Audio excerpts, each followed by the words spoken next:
Buenas tardes, mi nombre es Oderay Leal Mora, soy magíster en Enfermería, Mención Gestión del Cuidado, enfermera matrona de profesión y hoy vamos a revisar la intervención de consejería individual y familiar. Declaro no tener conflicto de intereses para esta presentación.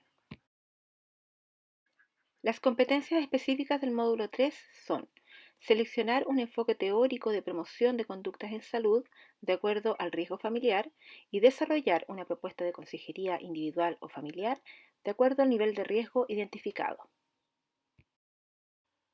En esta videoclase aprenderemos qué es una consejería, su definición, sus objetivos, los tipos de consejería que existen según su enfoque, los principios básicos, las habilidades comunicacionales que se deben desarrollar, el rol de consejera y consejera y los pasos que se deben seguir para planificar una consejería individual o familiar. ¿Qué es la consejería? Es una relación de ayuda que se establece entre uno o más profesionales de salud y una persona familia para acompañar en la toma de decisiones voluntarias e informadas sobre la modificación de conductas que significan un riesgo o un daño individual o familiar. Así como definimos lo que es una consejería, también es importante saber que no es consejería. No es entregar información. Si bien durante la consejería se lleva a cabo la entrega de información, este no es su único objetivo. No es dar consejo, guiar ni decidir por la persona. No es dar sugerencias ni recomendaciones. No es persuadir ni influenciar. Nosotros mostraremos el camino, pero el que toma finalmente la decisión es la persona o familia. No es realizar una entrevista, ya que si bien uno se entrevista con el usuario, este tampoco es su único fin. Y no es psicoterapia. Si bien comparten algunas técnicas de comunicación, veremos que son muy diferentes. Como se aprecia en la siguiente tabla, la consejería tiene una orientación preventiva y la psicoterapia un enfoque curativo. En cuanto a la edad, la consejería se puede comenzar a realizar a partir de la adolescencia y la psicoterapia a cualquier edad. Por otro lado, la herramienta principal de la consejería es la escucha activa y en la psicoterapia es la terapia y los fármacos. Los objetivos de la consejería son empoderar a la persona familia de manera de aumentar su autonomía, fortalecer las capacidades para el manejo de conflictos, toma de decisiones y afrontamiento. Es una oportunidad para expresar problemas, sentimientos y emociones. Facilita la percepción de riesgo y las consecuencias de las acciones. A través de la entrega de información nos anticipamos al daño, aclaramos dudas y clarificamos situaciones que podrían generar conflicto. Y por último, facilita la toma de decisiones motivando la acción. Existen varios tipos de consejería dependiendo del enfoque que se le dé. Según a quién esté dirigida puede ser individual o familiar y según el enfoque puede ser promocional o preventiva. Según los objetivos planteados encontramos consejerías informativas, consejerías orientadoras, mediadoras o de contención en situaciones de crisis. También hay diferentes temáticas como actividad física, alimentación saludable, consejería para dejar de fumar, en prevención de consumo de drogas, en el área sexual y reproductiva, en prevención de ITS y VIH y en otras áreas como para ayudar a mejorar la adherencia a tratamientos o para generar espacios de comunicación dentro de la familia. En cuanto a los principios básicos de la consejería, lo primero que debemos mencionar es que esta intervención está centrada en las necesidades de las personas. El profesional de salud que ejerce como consejero o consejera no tiene un rol directivo.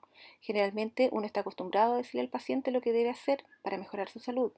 Aquí se debe asumir un rol orientador que acompaña, que muestra el camino, pero será la persona o la familia la que finalmente decida qué camino tomar. Este es un cambio de paradigma que implica tener otra mirada y otra actitud, por lo que muchas veces puede resultar dificultoso para algunos profesionales. Por otra parte, se debe procurar un ambiente empático y de completa confidencialidad, en donde se respeten los derechos de las personas con enfoque intercultural y de género. Y por último, la consejería toma su tiempo, es decir, avanza a su propio ritmo. No podemos apurar el proceso que vive la persona o familia. Hay que ser pacientes porque aquí no hay garantía de resultados. Y en el centro vemos a la comunicación efectiva como un pilar fundamental de la consejería. Si no se logra establecer una buena comunicación, no se podrá ayudar a realizar el cambio. Ahora nos detendremos para revisar algunos elementos importantes de la comunicación efectiva. La comunicación se describe como la base de la relación entre los seres humanos. Es un proceso dinámico, cargado de elementos afectivos y que implica el desarrollo de ciertas habilidades. La habilidad expresiva es la capacidad de comunicar con propósito, usando lenguaje claro y correcto, cuidando las expresiones extraverbales. Por otra parte, la habilidad de escuchar se refiere a la capacidad de demostrarle a la otra persona que hemos entendido el mensaje que nos ha transmitido en forma completa, lo que se dice y lo que implica, lo que dice y cómo lo dice.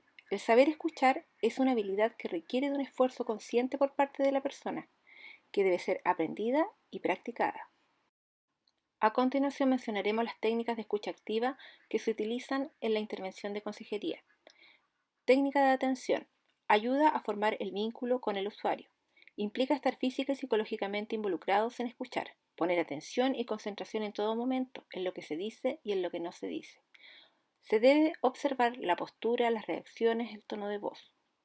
Debe existir una atención física que se demuestra sentándose frente a frente con una postura abierta, con brazos y piernas descruzados, estableciendo contacto visual normal, no forzado, e incluye también una atención psicológica, que se refiere a utilizar frases cortas que indiquen que estamos escuchando, como por ejemplo, ajá, comprendo, ya veo.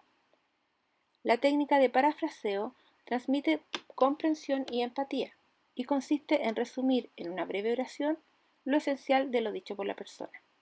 La técnica de reflejo de sentimientos profundiza en la parte afectiva y se realiza utilizando frases cortas que reflejen el sentir de la persona y con gestos como asentir o negar cuando la otra persona lo hace. La técnica de preguntas se utiliza para explorar. Hay que privilegiar siempre las preguntas abiertas. ¿Qué piensas de? ¿Cómo te sientes con? Las preguntas cerradas se utilizan para cotejar información principalmente.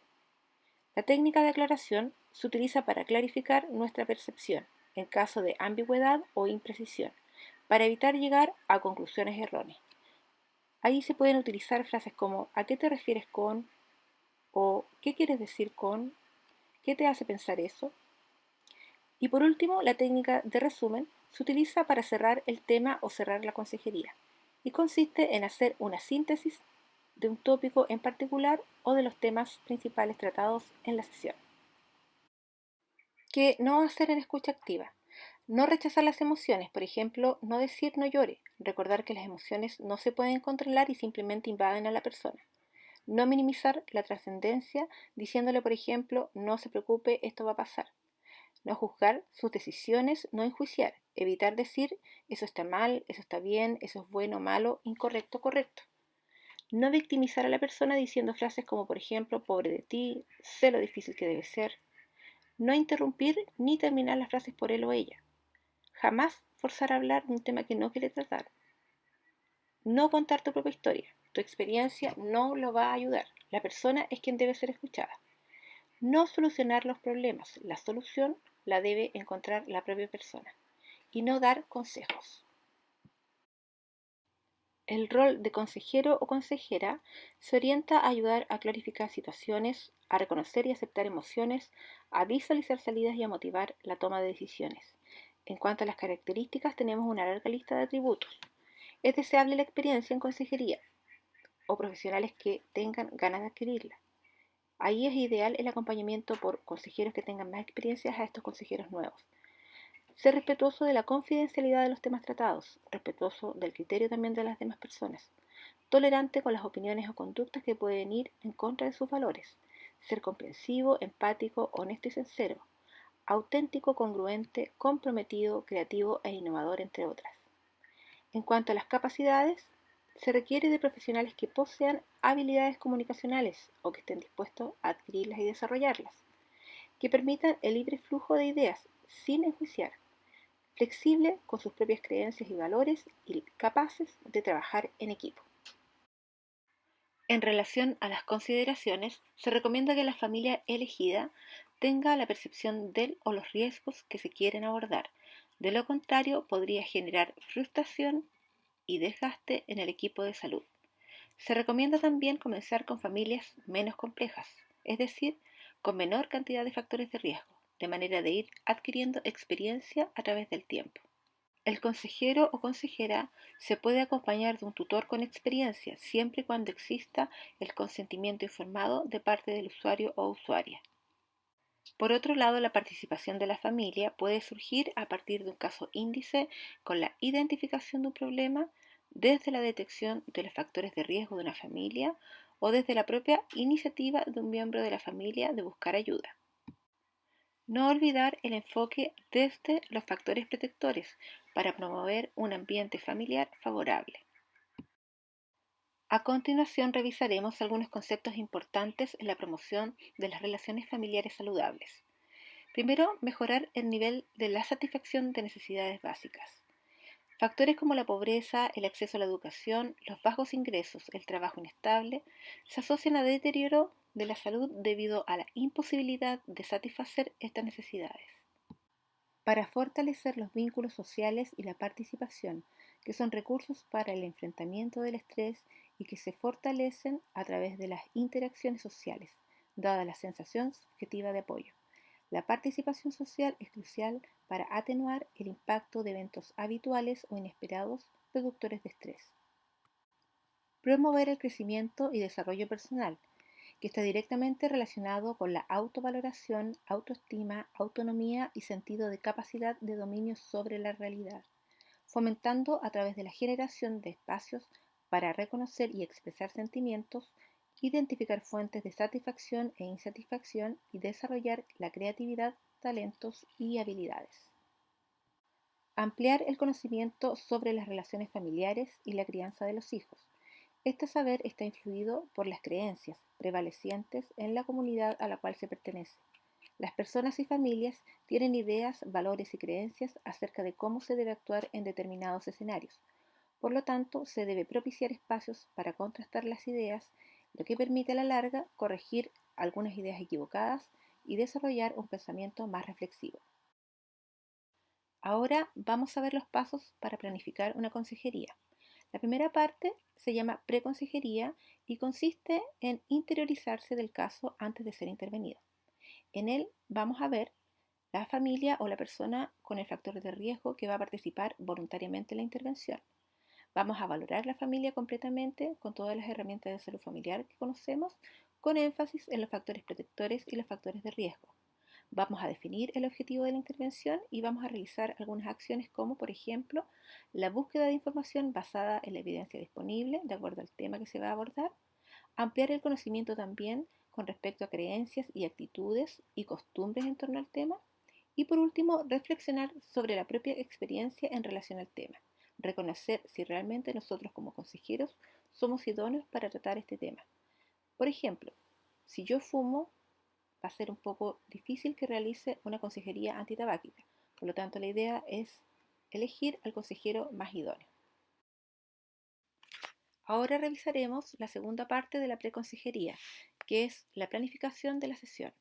Tenemos que ver el lugar, que debe ser un lugar privado, sin interrupciones ni llamadas, que favorezca un clima emocional adecuado. En cuanto a las sesiones, debe existir flexibilidad en horarios y cantidad de sesiones. Se propone un mínimo de 2 sesiones y podría llegar incluso hasta 4, 5 o más sesiones dependiendo de la persona o familia. La duración en general es entre 30 a 40 minutos, aunque la primera sesión generalmente tiene una mayor duración de 45 minutos o incluso un poco más. Ahora revisaremos la consejería propiamente tal.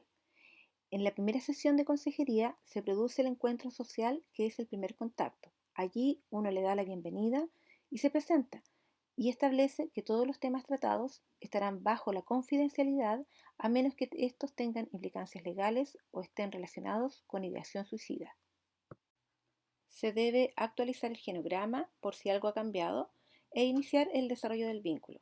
A través de la escucha activa podremos acoger inquietudes, dudas y necesidades, favoreciendo la expresión de sentimientos y explorando el grado de información y comprensión que tiene la persona o familia frente al problema. Es vital establecer un clima de confianza que permita un acercamiento comprensivo, darse el tiempo para desarrollar el vínculo, evitando prejuicios que podrían comunicar involuntariamente mensajes erróneos de enjuiciamiento, crítica o justificación. A continuación viene un periodo reflexivo, donde el consejero o consejera solo o junto a su equipo, deciden y planifican el abordaje más adecuado. Aquí toman en cuenta la postura del usuario en torno al tema y se recomienda aplicar el modelo de cambio conductual para determinar la etapa en que se encuentra. También se toman en cuenta los objetivos planteados por la persona familia y los objetivos planteados por el consejero o consejera. De acuerdo a ello, se toma la decisión del tipo de consejería que se realizará. Por ejemplo, consejería informativa, cuyo énfasis está en la entrega de información oral y o escrita sobre el tema.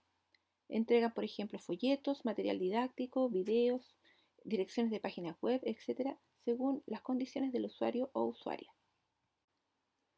Consejería orientadora se realiza cuando el abordaje tiene como objetivo entregar información y fortalecer las habilidades personales y familiares.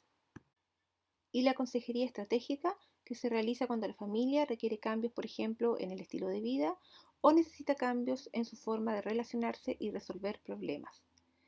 Aquí aplicamos las consejerías, por ejemplo, mediadora o de contención en caso de crisis normativas o no normativas. En la segunda parte de la consejería propiamente tal, se realiza la segunda sesión de consejería y sirve de lineamiento para las consejerías sucesivas que vengan.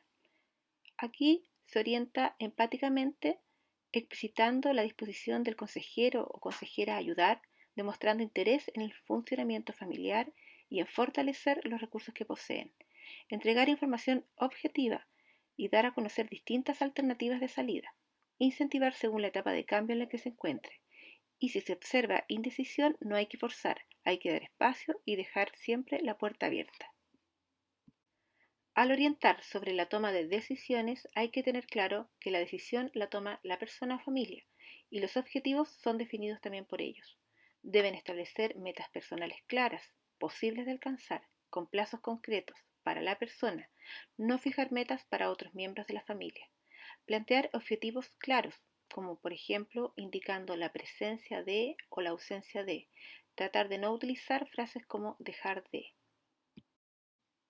En el plan de acción y seguimiento se debe implementar estrategias definidas según el tipo de enfoque, fortaleciendo los factores protectores, realizando refuerzos positivos, identificando los obstáculos, elaborando planes de contingencia y acompañando en caso de recaídas. La tercera parte de postconsejería incluye el análisis y el registro posterior a cada sesión. La evaluación se realiza de dos miradas, desde el punto de vista del consejero o consejera, y al finalizar todas las consejerías se le puede pedir al usuario que evalúe la intervención. Desde el punto de vista del consejero o consejera, se analiza la intervención propiamente tal, donde se evalúa la participación de la persona, el clima de confianza creado, los objetivos alcanzados, entre otras brechas. En la evaluación del desempeño profesional se reflexiona sobre el propio desempeño como consejero o consejera, se exploran los sentimientos y las habilidades obtenidas. Esta evaluación puede ser realizada por un par que participó en la consejería o por una videograbación. Recordar que se debe tener el consentimiento informado del usuario firmado, destacando los aspectos positivos y aquellos que se deben mejorar. En cuanto a la mirada del usuario, se debe recoger su percepción y su actitud hacia la adopción de nuevas conductas. Se recomienda utilizar un instrumento de evaluación que determine la satisfacción usuaria, comprensión del tema y la participación. ¿Qué no hacer en una consejería familiar? Nunca menospreciar el valor del vínculo o juzgar en función de nuestros propios valores. Nunca estigmatizarlas, ni imponerles decisiones.